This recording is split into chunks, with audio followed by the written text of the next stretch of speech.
Bonjour à tous et bienvenue sur ma chaîne Louise Pense. Dans mes dernières vidéos, je vous avais un petit peu partagé mes coups de gueule sur le monde du travail, les choses que je trouvais difficiles dans le quotidien et le fait que j'étais simplement à bout. Et c'était une semaine très difficile pour moi et vraiment j'ai explosé sur plein d'aspects, ce qui fait que j'étais dans un mood émotionnel très intense. Et je vois que mine de rien, il y a beaucoup de personnes qui se sont reconnues dans ce craquage, dans le fait de ne plus en pouvoir. Et c'était super cool de lire vos commentaires, de voir que finalement on vit tous un petit peu cette souffrance quotidienne et qu'on se rend tous compte de la malveillance du système envers les humains, du fait qu'il y a plein de choses qui ne sont pas logiques et qui ne sont pas vraiment fonctionnelles. Enfin, c'est fonctionnel en apparence, mais ça nous détruit un petit peu de l'intérieur. Mais c'est vrai qu'aujourd'hui, j'avais envie de revenir avec une vidéo un peu plus fun, un petit peu plus décontractée, parce que, mine de rien, le fait de partager ce que je pense, ça m'a fait énormément de bien, ça m'a un peu libérée, mais ça m'a aussi fait me rendre compte de certaines choses. Par exemple, du fait que, finalement, ce qui faisait que j'étais aussi à bout, c'était aussi parce que j'arrivais pas bien à gérer ma vie privée, dans le sens pouvoir vraiment me régénérer après le travail. J'arrivais pas vraiment à profiter après le travail, à réussir à me ressourcer d'une manière ou d'une autre. Et je pense que c'est des choses à mettre en place en fait au fur et à mesure quand on rentre dans la vie active, on est un petit peu naïf. Et c'est vrai que je me rends compte que de simples choses dans mon quotidien peuvent vraiment changer la donne sur comment je me sens. Alors je fais pas cette vidéo pour qu'on accepte bêtement le système et qu'on dise ok ça va finalement travailler, c'est pas si dur, etc. Si le quotidien de travailleur est difficile et c'est juste qu'en fait on peut pas changer le système du jour au lendemain et que bon voilà, c'est une personne qui me disait en fait c'est un choix si tu travailles là où tu travailles, ta situation c'est un choix. Ben oui et non, c'est à dire que évidemment que c'est un choix, évidemment que je pleure pas tous les jours, évidemment que je trouve du plaisir dans ce que je fais, sinon je le ferais pas, mais pour moi c'est plus un compromis qu'un choix. Et je vais pas rentrer dans les détails de ma vie personnelle de pourquoi est-ce que je suis accumulée de boulot, je dois travailler 6 jours sur 7 pour le moment. J'ai pas à vous donner des détails comme ça, mais simplement que si je suis dans cette situation là, c'est un compromis par choix, mais c'est un compromis quand même, vu toutes les circonstances de ma vie personnelle, du système de travail, enfin voilà. Et donc les choses ne sont pas simples. On ne peut pas quitter son boulot du jour au lendemain, c'est vraiment une fausse idée qui nous est vendue par des entrepreneurs de t'as qu'à quitter ton travail et faire ce que tu veux. Oui, mais non. Enfin, je veux dire, faut quand même avoir un minimum un plan, faut quand même un minimum savoir où tu vas aller. Enfin, je veux dire, sinon je vais me retrouver à la rue en fait. Bref, mais aujourd'hui j'avais envie de partager plutôt du coup comment survivre à ce quotidien pour que ce soit un petit peu plus facile parce que j'ai eu plusieurs révélations on va dire cette semaine sur qu'est-ce qui faisait que je pouvais mieux m'adapter en fait à ce milieu, à ce mode de vie voilà pas facile, comment je pouvais gérer la fatigue, le stress, l'épuisement, tout ça parce que mine de rien il y a quand même des choses qui peuvent vraiment changer la donne et je pense que c'est intéressant de vous le partager. Euh, il y a des trucs qui sont très bêtes dans ce que je vais dire, mais il y a des choses qui sont peut-être un peu plus deep, un peu plus intéressantes. Et voilà, si ça peut vous parler, si ça peut vous aider, tant mieux. Et puis je vous invite à vous aussi partager en commentaire les petits outils, les petites choses que vous avez appris qui font que le quotidien peut être plus facile, peut être allégé en fait tout simplement. Parce que je pense que dans la vie c'est vraiment un équilibre entre l'énergie qu'on donne et l'énergie qu'on reçoit. Je crois vraiment à cette espèce de truc où finalement on a beaucoup d'injonctions en fait de tous les côtés qui nous disent faut bien manger, faut dormir tôt, faut pas sortir, faut pas boire d'alcool, faut manger bio, nanani nanana. On a plein d'injonctions qui font que notre vie devient ultra stricte. Et moi je sais que parfois inconsciemment j'ai toutes ces injonctions en moi parce que j'ai envie de bien faire, parce que j'ai envie d'être en bonne santé, parce que j'ai envie d'avoir un mode de vie sain, etc. Et du coup je commence à éviter plein de choses, des aliments, à plus faire attention, je commence à pas trop sortir pour pas trop dépenser d'argent, etc. Et en fait, c'est comme ça que je rentre dans un mode de vie strict, pas très fun, un peu morose, enfin qui me rend morose, et où en fait j'ai vraiment ce rythme métro, boulot, dodo, métro, boulot, dodo. Et donc, moi, ce que je me suis rendu compte personnellement, que ce qui me manquait, c'est d'arriver à casser cette routine et de me dire, ok, je me permets d'autres choses, je me permets des dépenses, je me permets de voir des gens, je me permets de manquer de sommeil, mais de faire quand même des choses qui vont me régénérer au niveau voilà, d'un contact social, d'une activité que j'aime, etc. Donc cette semaine, je me suis dit, je vais être fatiguée, mais je vais profiter, tout simplement. Et donc moi, ce que j'ai mis en place, c'est simplement de plus me faire plaisir, de lâcher la pression par rapport aux injonctions, de ne pas les écouter tout le temps. Parce qu'en fait, le corps a aussi sa propre hygiène et son propre rythme et ses besoins et ses envies. Et en fait, ne jamais écouter ses envies, ne jamais écouter ses besoins, parce qu'il faut faire ceci, il faut faire cela, finalement, ça ne nous rend pas forcément plus sains. En tout cas, moi, ce que j'ai remarqué, parce que finalement, c'est pas un débordement, c'est pas une soirée où tu vas un peu boire, c'est pas une fois où tu vas mal manger qui va faire que tu es en mauvaise santé. Et je trouve qu'il y a de plus en plus ces injonctions qui sont une pression en plus, une lourdeur sur nous, un stress en plus, une angoisse carrément, de tout ce qui est mauvais pour la santé, du fait que voilà, il y a de la pollution partout, il y a des antibiotiques et des mauvais produits chimiques dans tous les aliments, et donc il faut aller au marché, il faut pas acheter chez Carrefour, nanana. Et en fait, toutes ces injonctions qui sont pas forcément fausses, c'est pas forcément des informations qui sont fausses, c'est juste que être bombardé de ça alors qu'on a déjà très peu de temps, très peu d'espace mental, très peu d'énergie, très peu de moyens financiers, à un moment donné, ça te bouffe, quoi, en fait. Donc moi, cette semaine, j'ai vraiment essayé de me libérer un peu des injonctions.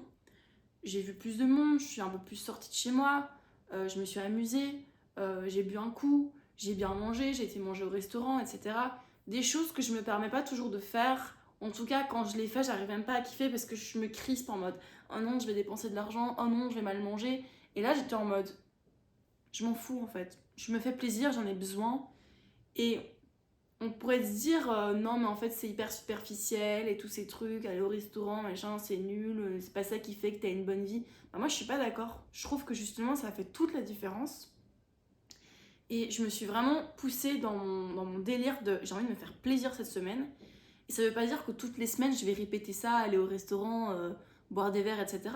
Mais justement, s'il y a un point de craquage, c'est que je suis trop dans le contrôle, c'est que je me permets pas assez de faire des choses que j'ai besoin de faire de temps en temps. Et je pense aussi qu'il ne faut pas se leurrer, notre routine, elle nous met une certaine pression où on a besoin d'un exutoire après. Je veux dire, il faut essayer de faire semblant que notre vie va être suffisamment équilibrée pour qu'on n'ait jamais besoin de souffler un coup, péter un coup, boire un coup.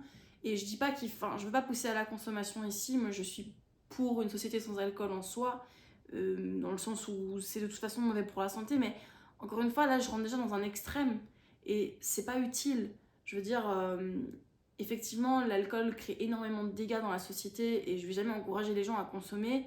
Mais si on n'a pas de problème avec l'alcool et que de base on ne boit pas beaucoup, comme c'est mon cas pour le moment, bah en fait, oui, boire un coup un soir, c'est pas ça qui va te tuer.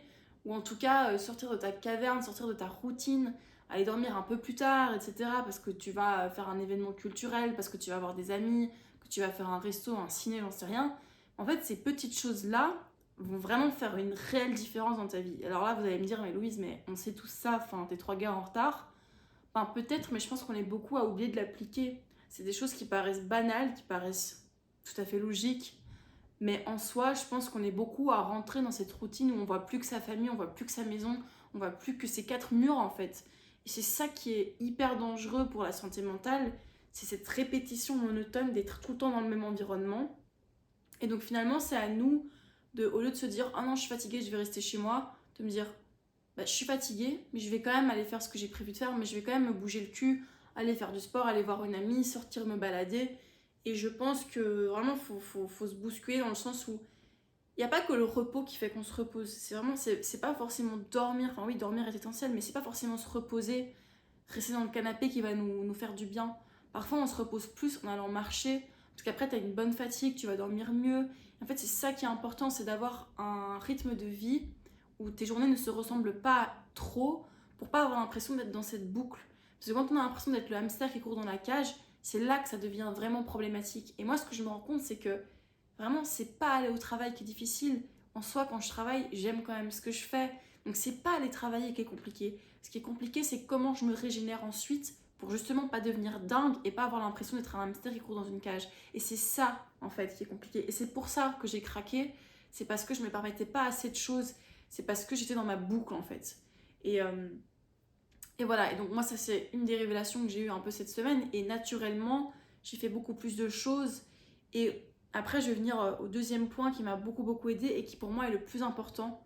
Mais avant ça je vais vérifier que je filme bien, parce que je sais pas pourquoi, je me dis si ça se trouve je filme pas, je vais juste vérifier. Non, c'est bon. Ça c'est avec l'expérience des vidéos, c'est horrible quand tu filmes une vidéo et quand d'un coup tu te rends compte que t'as pas appuyé sur le bouton play.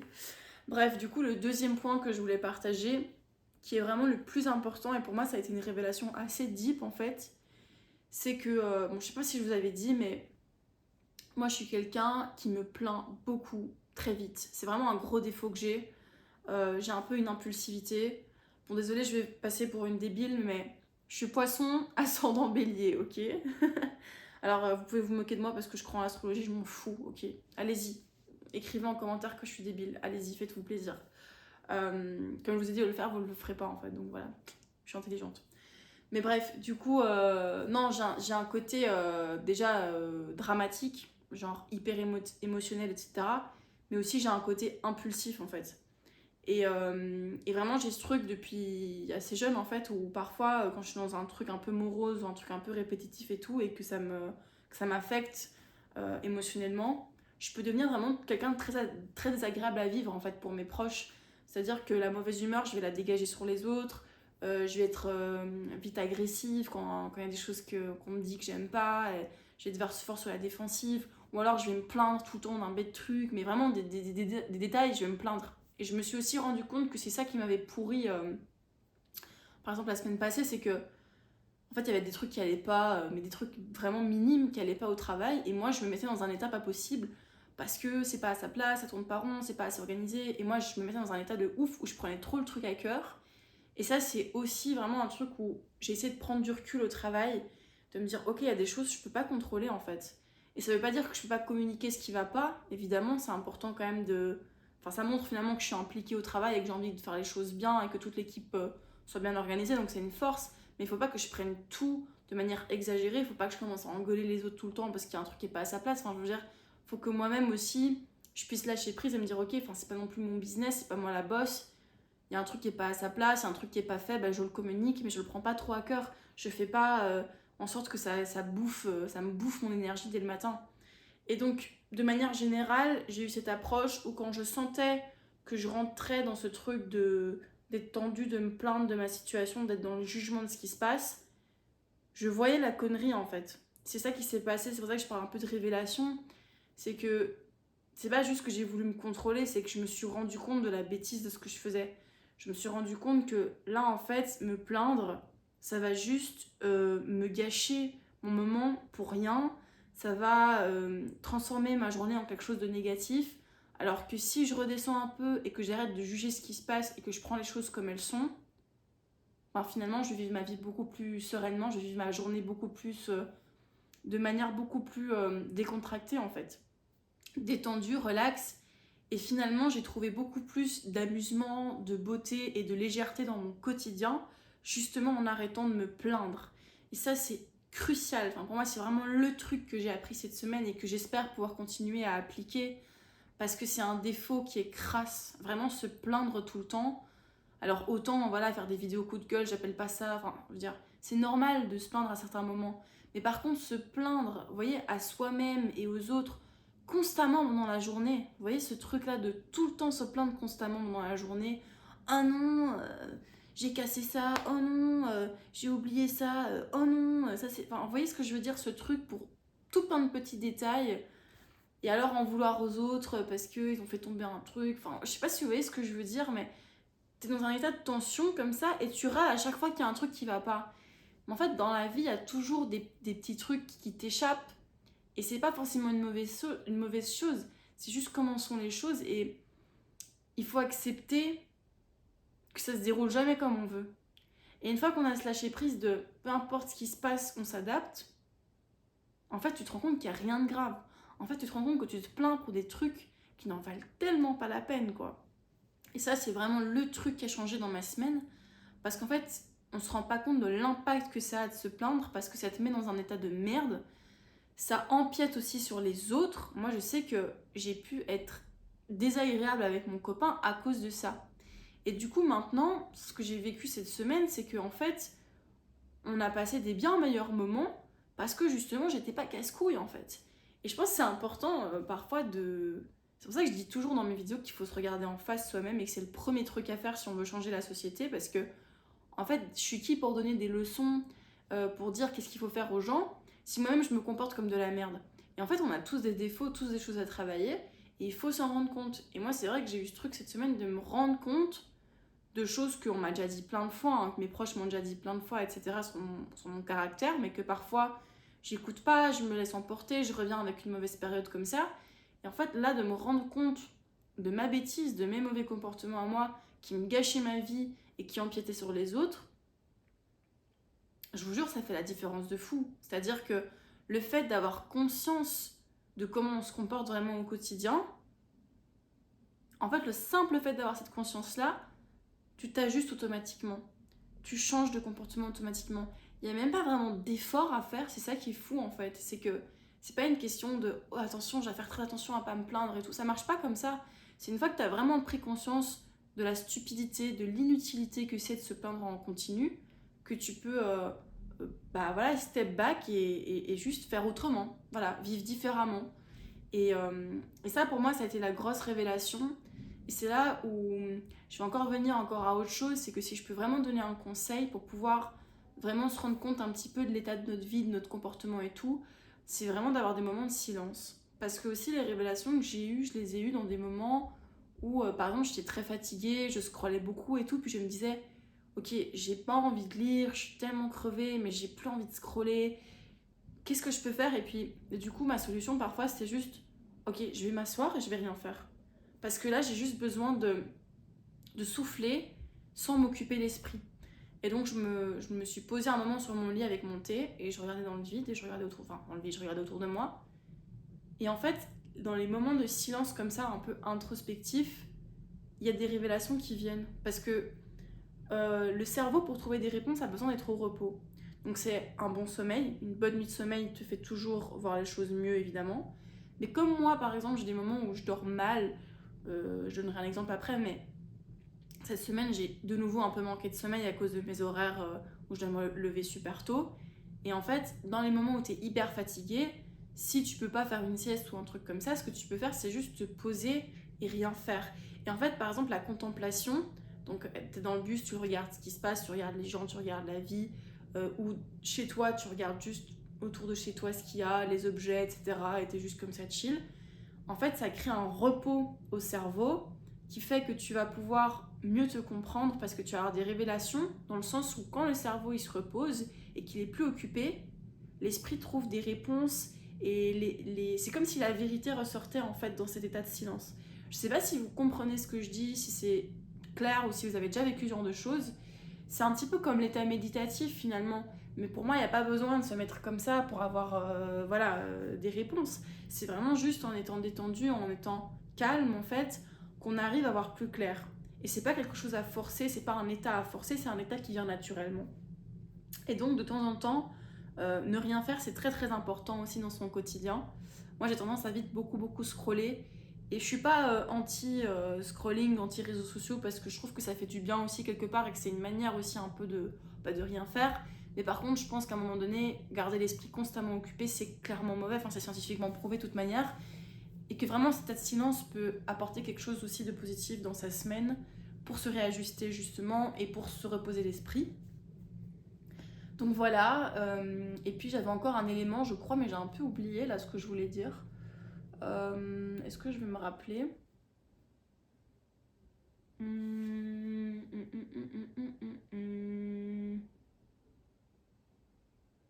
Oh, comment j'ai parlé comme un moulin à parole de nouveau. Si, il me semble que j'avais encore une dernière chose. Ah ouais, je voulais donner cet exemple. Ouais, je sais plus, mais en tout cas, je voulais donner l'exemple que justement par rapport au fait qu'on peut pas tout contrôler. Moi, cette semaine, il y a eu un moment où bon, j'ai été manger une pizza avec mon copain et comme j'ai des problèmes de digestion, forcément la pizza c'était pas ouf comme idée, mais je regrette pas tellement c'était bon. Mais c'est vrai que du coup, en fait, je me suis réveillée la nuit, genre à 2h30 du matin, parce que mon estomac était un peu dans le mal en fait de digérer un truc comme ça. Et en fait, la digestion m'a super fort réveillée et c'était impossible de me rendormir. Et je me suis littéralement rendormie genre 10-20 minutes avant mon réveil. Donc c'était assez trash parce que du coup, j'ai dû travailler en ayant dormi 4 heures. Et enfin, c'était vraiment pas facile. Donc j'étais dans un gros état de fatigue. Et c'est vrai que le matin, en me réveillant, pardon, j'ai eu cette impulsivité qui venait en moi de... J'étais tellement fatiguée, je voulais me plaindre et tout. J'ai commencé à me plaindre et puis j'ai arrêté de me plaindre. Et j'ai juste vécu ma journée. Et en fait, ma journée a quand même été bonne malgré la fatigue. Et en fait, je me rends compte que moi, souvent, je me permets d'être de mauvaise humeur parce que je suis fatiguée. C'est un petit peu mon excuse de oui, mais j'ai mal dormi, je suis fatiguée, j'en peux plus et tout. Et en fait, c'est la pensée qui amplifie. C'est-à-dire que si vous rentrez dans votre pensée, que vous dites non, mais je suis fatiguée, je suis fatiguée, je suis fatiguée, en fait, la pensée va amplifier ce qui se passe. Et du coup, au lieu de juste regarder ce qui se passe comme c'est, vous allez commencer à être dans le jugement, l'imagination, les projections. Non, mais je vais jamais réussir à tenir ma journée. Non, mais la journée, elle va être horrible parce que j'ai mal dormi. Non, mais je vais jamais réussir à avoir ma peau tout à l'heure parce que j'aurai pas le temps de faire une sieste. Et en fait, c'est toute cette anticipation mentale par la pensée qui nous détruit. C'est ça qui crée l'angoisse aussi chez beaucoup de gens, et dont l'angoisse quotidienne. C'est le fait de vouloir imaginer ce qui va se passer. En fait, il faut vraiment garder en tête qu'on ne sait pas ce qui va se passer. Et moi, c'est ça qui me sauve aussi, c'est de me dire, en fait, je ne sais pas comment ma journée va se dérouler. Même si je suis fatiguée, même si j'ai dormi 4 heures, je ne sais pas comment ma journée va se dérouler. Et ce simple état d'esprit fait que vous prenez tout avec beaucoup plus de légèreté. Parce qu'en réalité, votre journée, elle n'est pas si difficile. Vous voyez ce que je veux dire? Enfin, je veux dire, on n'est pas en train de se faire bombarder, on n'est pas en train de vivre une guerre sur notre sol. Enfin, voilà, tant qu'on est dans un quotidien, même si c'est difficile, même si on travaille beaucoup, même si ce système est injuste, tout ce que vous voulez, à partir du moment où on accepte de vivre les choses telles qu'elles sont, sans tous ces jugements et ces prospections mentales qui font qu'en fait on se gâche la vie nous-mêmes, parce qu'au lieu de vivre la vie telle qu'elle est, on pense à ce qui pourrait se passer. Et tout ça, ça crée l'angoisse quotidienne aussi. Et ça a un impact absolument énorme sur comment on va vivre la semaine. Et puis le dernier truc que je pourrais dire, c'est évidemment les petits plaisirs simples, mais c'est aussi vraiment de mettre du piment, non pas dans le fait d'aller boire un verre, manger un resto, mais des plaisirs beaucoup plus simples. C'est con, mais cette semaine, j'ai pris ma douche en mettant de la musique. Et c'est un truc que je faisais plus en fait. C'est toutes des habitudes que j'avais plus, de juste créer une ambiance plus agréable dans mon quotidien. Je sais pas, tu mets la musique, tu vas prendre ta douche, tu commences à chanter, à danser. En fait, c'est fou l'impact que ce genre de petites choses peuvent avoir. Et donc, toutes ces choses que je vous ai dit font que j'ai passé une tellement meilleure semaine. Bon, j'ai travaillé moins parce que j'étais malade au début de la semaine, mais peu importe. Alors même que, franchement, j'étais en manque de sommeil. Samedi soir, j'étais éclatée. Enfin, je venais de travailler que 3 jours, mais 3 jours où tu te lèves à 5 h du matin, je vous jure que t'es crevée en fait après. Et j'étais super fatiguée, surtout quand tu te lèves à 5 h, t'as l'habitude de dormir tôt. Donc, aller sortir le soir quand tu t'es levé à 5 h du matin, c'est pas évident du tout comme rythme. Et en fait, j'ai quand même passé une trop bonne soirée. Et certes, j'ai passé mon dimanche à dormir parce que j'ai bu un peu un coup, etc. Mais en fait, j'ai passé un trop bon moment. J'ai vu ma famille, j'ai vu mes amis, mais bon, c'est un peu comme ma famille finalement. J'ai vu mes amis, la famille de mon frère. Qu'est-ce que je raconte? La famille de mon copain, putain de merde. Bref, on s'en fout. Et j'ai été à une jam, et en fait, tout ça fait que même si j'étais crevée de mon dimanche et que j'ai pas fait grand chose de mon dimanche, en fait, plus tu t'écoutes, plus tu vis ta vie d'une manière détendue, sans être dans l'effort, sans être dans le jugement, plus les choses se font de manière organique. Et même si à un moment tu manques de sommeil et que c'est un peu dur, tu vas le rattraper, tu vois. Genre aujourd'hui, j'étais crevée, mais en fait, du coup, j'ai fait une grosse sieste dans l'après-midi, ça m'a redonné de l'énergie. Après, je suis sortie me promener, même s'il faisait déjà nuit. Et voilà, tu vois. Et en fait, chacun son rythme, chacun sa vie. Et il faut vraiment sortir des injonctions, absolument, quoi. Et c'est le truc qui, je pense, me dérange le plus avec les réseaux sociaux. C'est ce côté où tout le monde a son mot à dire sur comment tu devrais vivre ton quotidien. Mais c'est insupportable, quoi. Et par exemple, tout ce qui est même nutritionniste, coach, etc., ou les gens qui parlent d'alimentation, à la fois, ça peut être super intéressant. À la fois, des fois, c'est vraiment too much, quoi. C'est-à-dire que t'entends tout et son contraire. Et puis, tu vois, t'es tellement influencé en fait par ce qu'on te dit sur les réseaux sociaux. Et c'est plein de petites vidéos comme ça où, à un moment donné, du coup, moi, je me rends compte à quel point ça m'influence, à quel point je vais adapter mon comportement alimentaire en fonction de ce que j'ai vu. Et je crois qu'à un moment, faut juste s'écouter en fait et regarder ce qui fonctionne pour nous-mêmes dans notre quotidien. Donc, euh, donc voilà, j'ai l'impression que j'ai fait un peu très très long, désolée. Mais voilà, c'était vraiment pour partager un petit peu un autre état d'esprit. Parce que aussi pour répondre à certains commentaires de la vidéo où j'explique mon coup de gueule sur le monde du travail, je pense que les coups de gueule sont nécessaires, que c'est bien de dénoncer un peu le système parce que il est clair qu'il est abrutissant, il est clair qu'on travaille trop pour pas grand chose. Après, je pense aussi que voilà, il y a des jours avec et des jours sans. Moi, si à un moment donné je craque et que je dis avec un peu d'autodérision que je suis en burn-out, c'est juste parce que j'ai pas envie d'avoir honte d'être épuisée, j'ai pas envie d'avoir honte de dire que c'est difficile. Et je trouve que c'est. Enfin, il y a eu quasiment que des commentaires positifs ou des commentaires neutres, mais les quelques commentaires qui faisaient un peu culpabiliser du fait de dire, voilà, enfin, les commentaires qui disaient que c'était une faiblesse en fait de pas pouvoir travailler à mon âge, de me plaindre comme ça à mon âge, de pas résister au travail à mon âge. En fait, je me dis, c'est tout là l'enjeu du brainwash politique, c'est de faire croire aux gens que finalement c'est leur faute s'ils n'arrivent pas à s'adapter au système. Mais pour le coup, j'étais quand même assez surprise que finalement il n'y a eu quasiment aucun hater sous la vidéo, alors que clairement, je dévoile une partie très vulnérable de moi. Et pour autant, je suis assez rassurée en fait de voir que les gens sont quand même vachement bienveillants. Donc merci à tous pour les commentaires et tout, parce que même rien que le fait que vous partagez votre témoignage, votre vision des choses, je trouve que c'est super intéressant. Et je pense que ce que je préfère sur ma chaîne, c'est que j'ai l'impression que les gens se lâchent beaucoup en commentaire. Et je suis une chaîne où il y a particulièrement beaucoup de commentaires en fait, et je trouve ça super, super cool. Donc, euh, donc voilà, je trouve ça important de pouvoir dire ce qu'on pense, et voilà. Donc c'est tout ce que je voulais dire, hein. Je vais vous laisser là-dessus, en espérant ne pas avoir été trop longue, en espérant avoir été un peu claire. Et j'espère que ça pourra peut-être vous aider aussi, tout ce que j'ai dit sur ce que j'ai pu observer. Je trouve que c'est important. Vous savez, moi je partage tous mes états et je vais autant vous partager des trucs positifs que négatifs. Je suis absolument pas pessimiste sur l'état, sur ma vie et sur. Enfin voilà, je veux dire, il y a des trucs beaucoup plus graves dans le monde qu'aller au travail. Et, euh, et puis surtout, pour moi, c'est, comme je l'ai dit à certaines personnes, c'est une phase transitoire. Je ne vais pas vivre avec ces deux boulots toute ma vie, travailler 6 jours sur 7 toute ma vie. C'est vraiment un compromis pour le moment. Et je pense qu'il faut accepter qu'il y a des périodes plus compliquées que d'autres et que c'est des passes en fait, c'est des passes tout simplement. Donc voilà, j'espère que vous allez bien. Un petit roux pour la fin, désolé. J'espère que vous allez bien. Je vous dis à bientôt pour une prochaine vidéo. Ciao.